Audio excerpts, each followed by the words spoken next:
जैसा भी हूँ का हूँ, चरण में हूँ उनकी सदा। सुख दुख नहीं है जग में, सिर्फ हैं परिस्थितियां। हैं सभी प्रसाद प्रभु की, लौ लगे कृष्ण से सदा। हरे कृष्णा हरे कृष्णा। सभी दिव्य पंच श्लोक पढ़ेंगे। अजोऽपि सन्न व्ययात्मा, भूतानामीश्वरोऽपि सन्, प्रकृतिं त्वामधिष्ठाय सम्भवाम्यात्ममायया। यदा यदा हि धर्मस्य ग्लानिर्भवति भारत, अभ्युत्थानमधर्मस्य तदात्मानं सृजाम्यहम्। परित्राणाय साधूनां, विनाशाय च दुष्कृतां, धर्म संस्थापनार्थाय संभवामि युगे युगे। जन्म कर्म च मे देव्यम्, एवं यो वेत्ति तत्त्वतः, त्यक्त्वा देहं पुनर्जन्म नयति मामेति सोऽर्जुन। वीतराग भय क्रोधा मन्मया मामुपाश्रिता, बहवो ज्ञान तपसा पूता मद्भावमागता। वसुदेव सुतं देवं कंस चाणूरमर्दनम्, देवकी परमानन्दं कृष्णं वन्दे जगद्गुरुम्। श्री कृष्णं वन्दे जगद्गुरुम्। श्री कृष्णं वन्दे जगद्गुरुम्। हरे कृष्णा। आप सभी साधकों के चरणों में मेरा कोटि कोटि वंदन। हरे कृष्णा हरे कृष्णा हरे कृष्णा। हम पिछली क्लास में हमने 38वें श्लोक तक किए थे दूसरे अध्याय के। दूसरे अध्याय का नाम है सांख्य योग, और भगवान यहाँ पर सांख्य के बारे में बता रहे हैं। सांख्य यानी ज्ञान बुद्धि योग। जैसा हमने पिछली क्लास पे प्रश्न भी आया था कि सांख्य क्यों इसका नाम रखा गया है, और हमने इसके ऊपर चर्चा भी की थी कि सांख्य का अर्थ है बुद्धि योग, ज्ञान योग, जहां पर हम विवेक का सदुपयोग करते हैं। इसलिए वेदव्यास जी महाराज ने इस अध्याय का नाम सांख्य योग रखा। और ये कपिल मुनि के सांख्य दर्शन से अलग है, क्योंकि वो जो सांख्य दर्शन है कपिल मुनि का, वो ईश्वर को और प्रकृति को मतलब अलग अलग मानते हैं। लेकिन हम मानते हैं कि ईश्वर से ही उत्पन्न, गीता के जो साधक हैं और भगवान जो कहते हैं वो ये कहते हैं कि जो ईश्वर से ही प्रकृति उत्पन्न है ना। तो जब प्रकृति नष्ट हो जाती है तो भी ईश्वर की सत्ता नष्ट हो जानी चाहिए फिर उस हिसाब से तो। लेकिन भगवान जो है वह सदा रहने वाले हैं। और क्योंकि हमने यहाँ देह देही का देखा कि देही कभी नष्ट नहीं होती है, तो जब देही कभी नष्ट नहीं होती है तो परम परमात्मा परम पिता परमेश्वर कैसे नष्ट हो सकता है। तो इसलिए वो कभी नष्ट नहीं हो सकते हैं, इसलिए हम भी उनके अंश हैं। हम भी नष्ट नहीं हो सकते। जब हम प्रकृति से अपना संबंध जोड़ लेते हैं तब हम जीव कहलाते हैं, निर्जीव और सजीव बन जाते हैं। और यदि हम प्रकृति से संबंध ना जोड़ें, निर्लिप्त रहें, तो हम हमेशा रहने वाले हैं। हमारा कभी नाश, ईश्वर का नाश नहीं हो सकता, वैसे ही हमारा भी कभी नाश नहीं हो सकता, क्योंकि हम उन्हीं के अंश हैं। तो सांख्य ये कहता है कि विवेक का सदुपयोग किया जाए। विवेक का सदुपयोग यानी दो ही चीजें हैं जो हम प्रार्थना में भी कहते हैं ना, नहीं है मेरा यह संसार, ना है ये मेरे लिए, सभी हैं कृष्ण के तभी तो प्यारे हैं वे सदा। तो इसका अर्थ यही है कि विवेक का सदुपयोग सत्य यही है कि सत्य जो है उसको तो स्वीकार कर लिया जाए, और असत्य जो है उसको उसको हम हटा तो नहीं सकते हैं, क्योंकि जब तक शरीर रहेगा तब तक संसार रहेगा। लेकिन अंदर से ये हमारे अंदर जागृति आ जाए, हमारे अंदर विवेक जागृत हो जाए कि ये संसार नश्वर है और हम हमेशा रहने वाले हैं। तो भगवान दूसरे अध्याय में, क्योंकि अर्जुन को दिव्य शोक संतप्त हो गए थे, पीछे जाके बैठ गए थे, तो भगवान ने उनको आज्ञा दी कि इस तरह की कायरता तुम्हारे इस विषम परिस्थिति में तुम्हें सही नहीं है तुम्हारे लिए। और फिर भगवान ने उनको कई तरीके से समझाने का प्रयास किया, और उसने भी दलीलें दी बहुत सारी कि मैं किस प्रकार से भीष्म पितामह और द्रोणाचार्य को मारूं, क्योंकि ये तो मेरे पूजनीय हैं।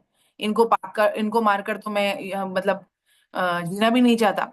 और फिर बाद में उसने शरणागति करी 7वें श्लोक में, और कहा कि मैं आपका शिष्य हूं और मेरे अंदर ये कायरता रूपी तिरस्कृत भाव आ गया है। क्योंकि यदि आप कह रहे हैं भगवान, तो आ ही गया होगा, क्योंकि मुझे तो नहीं समझ में आ रहा है कि ऐसा हुआ है। लेकिन यदि आप कह रहे हैं तो आप तो सत्य ही कहते हैं हमेशा, तो जरूर मेरे अंदर ये आ गया होगा। इसलिए मैं आपसे पूछता हूं, और आप मेरे लिए जो निश्चित कल्याणकारी बात हो। अर्जुन का प्रश्न देखिए, अर्जुन का प्रश्न ये नहीं है कि मैं जीत जाऊं, ऐसा ऐसा कुछ बताइए। या मैं स्वर्ग का राज्य भोगूं ऐसा कुछ बताइए, या मुझे ये युद्ध ना लड़ना पड़े ऐसा कुछ बताइए। प्रश्न है कि मेरा कल्याण किस में होता है। आप निश्चित रूप से जो कल्याण करने वाली बात हो ना, वह मेरे लिए बताइए, 7वें श्लोक में अर्जुन ने कहा। और फिर क्या कहा, मैं आपका शिष्य हूं, आपकी शरण हूं, आप मुझे शिक्षा दीजिए। तो तैयार हैं अब अर्जुन शिक्षा ग्रहण करने के लिए। इसलिए भगवान बताने के लिए भी तैयार हुए। और भगवान ने फिर बताया कि जो 11वें श्लोक से भगवान ने कहना प्रारंभ किया कि तुम पांडित्य की तो बातें कर रहे हो इतनी देर से, कि इस ऐसा होना चाहिए और ऐसा होना चाहिए, स्त्रियां दूषित हो जाएंगी इत्यादि इत्यादि। लेकिन पंडा है कौन, पंडित है कौन? जो चले गए हैं उनके लिए भी शोक नहीं करता, और जो नहीं गए हैं उनके लिए भी शोक नहीं करता। जिनके प्राण नहीं गए हैं उनके लिए, और जिनके प्राण चले गए हैं उनके लिए शोक पंडित नहीं करता। अब इस श्लोक से एक और बात सामने आती है हमारे। बहुत सारे प्रश्न आते हैं कि आत्मा छोड़ के जाती है, शरीर की कौन जाता है? तो आत्मा तो अपनी जगह पर हमेशा रहने वाली है, कभी कहीं आती जाती नहीं है वो। लेकिन प्राण जाते हैं, प्राण, है ना। प्राण एक तरह की वायु है, प्राण अपान उदान, ये सब वायु है। तो ये वायु जब शरीर को छोड़ के चली जाती है ना, तो हम हमारे अंदर से आत्मा, हम निर्जीव हो जाते हैं तब। मतलब हम नहीं होते हैं निर्जीव, बट हमारा शरीर निर्जीव हो जाता है, प्राण चले जाते हैं। तो भगवान 11वें श्लोक में कह रहे हैं जिनके प्राण चले गए हैं और जिनके प्राण नहीं गए हैं, जिनकी आत्मा चली गई है, जिनकी आत्मा नहीं गई है, ऐसा नहीं कहा भगवान ने। तो आत्मा हम साधारण भाषा में समझने के लिए कह देते हैं आत्मा चली जाती है और आत्मा चली गई है, लेकिन आत्मा कहीं आती और जाती नहीं है। जिस प्रकार वायु हर जगह विचरण करती रहती है, वायु का कभी अभाव नहीं होता, उसी प्रकार आत्मा का भी कभी अभाव नहीं होता है। और प्राण जाते हैं। फिर उसके बाद भगवान क्या कहते हैं कि मेरे कई जन्म हो चुके हैं लेकिन तू उन्हें नहीं जानता और मैं उन्हें जानता हूं। जैसे फिर शरीर शरीर की तुलना, देही की तुलना किससे की? कपड़ों के बदलने से की। कि जैसे कपड़ों के बदलने में देह तो है, मुख्य है, और कपड़ा जो है गौण है, वैसे ही देह देही में देही जो है वो मुख्य है और देह गौण है। इस प्रकार से भगवान ने कहा। और भगवान ने ये भी कहा कि इंद्रियों के जो विषय हैं, जड़ पदार्थ हैं, उनमें जो शीत और अनुकूलता यानी और प्रतिकूलता, शीत और उष्ण, शीत को तो अनुकूलता के लिए संबोधित किया गया है यहाँ पर, और उष्ण को प्रतिकूलता के लिए संबोधित किया गया है। तो उसके द्वारा सुखी दुखी देने वाले हैं इंद्रियों के जड़ पदार्थ जो है, विषय हैं वो। लेकिन और आने जाने वाले वाले भी हैं, लेकिन तुम इन्हें सहन करो। भगवान ने उसे सहन करने के लिए कहा कि सुख और दुख आएंगे जीवन में, अनुकूलता और प्रतिकूलता आएगी, हम सब जानते हैं, हमारे जीवन में आ रही है जा रही है। लेकिन इसके लिए धीर मनुष्य जो होते हैं वह दुखी नहीं होते, और अतः तुम इन्हें सहन करो। और फिर जो रहता है, ऐसा सहन कर लेता है, वो भगवान कह रहे हैं वो बुद्धिमान है। और दूसरा कह रहे हैं कि वो अमर होने में समर्थ है, और वह अमर हो जाता है, ये कह रहे हैं भगवान। और फिर भगवान ने बहुत सुंदर बात कही, ना सतो विद्यते भाव, ना भावो विद्यते सत।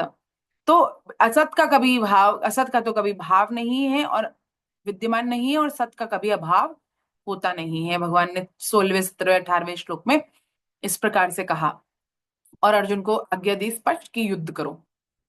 और फिर भगवान ने कहा कि जो इसे मरा हुआ मानता है, मारने वाला मानता है, दोनों ही इसको जानते नहीं है, क्योंकि ना तो मरता है, ना जन्मता है, और ना मर के उत्पन्न होने वाला नहीं है, जन्म रहित है, नित्य निरंतर रहने वाला है, शाश्वत है, अनादि है।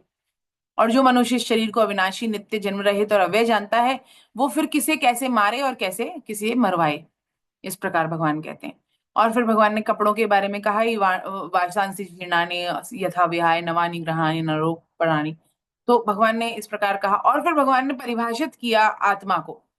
भगवान ही करने में सक्षम है, हम तो बता नहीं सकते, हम तो आश्चर्य की तरह उसके बारे में बात करते हैं, आश्चर्य की तरह सुनते हैं, आश्चर्य की तरह उसकी कल्पना करते हैं। लेकिन भगवान ने कहा, नैनम छिन्दन्ति शस्त्राणि नैनम दहति न पावक, दहति पावक न न न चैनम क्लेदयन् तापो न शोषयति मारुत। तो भगवान ने कहा कि भाई किस प्रकार, जैसे नरसिंह भगवान ने कहा था ना, नरसिंह भगवान के लिए कहा गया था, ना तो ये धरती में मरे, ना आसमान में मरे, और ना है ना शस्त्र से मरे, ना अस्त्र से मरे हिरण्यकश्यप, और ना दिन में मरे ना रात में मरे। तो भगवान ने फिर उसका तोड़ तो निकाल लिया, क्योंकि भाई उसको तो वरदान मिला था, और देने वाले कौन? भगवान ही है वरदान।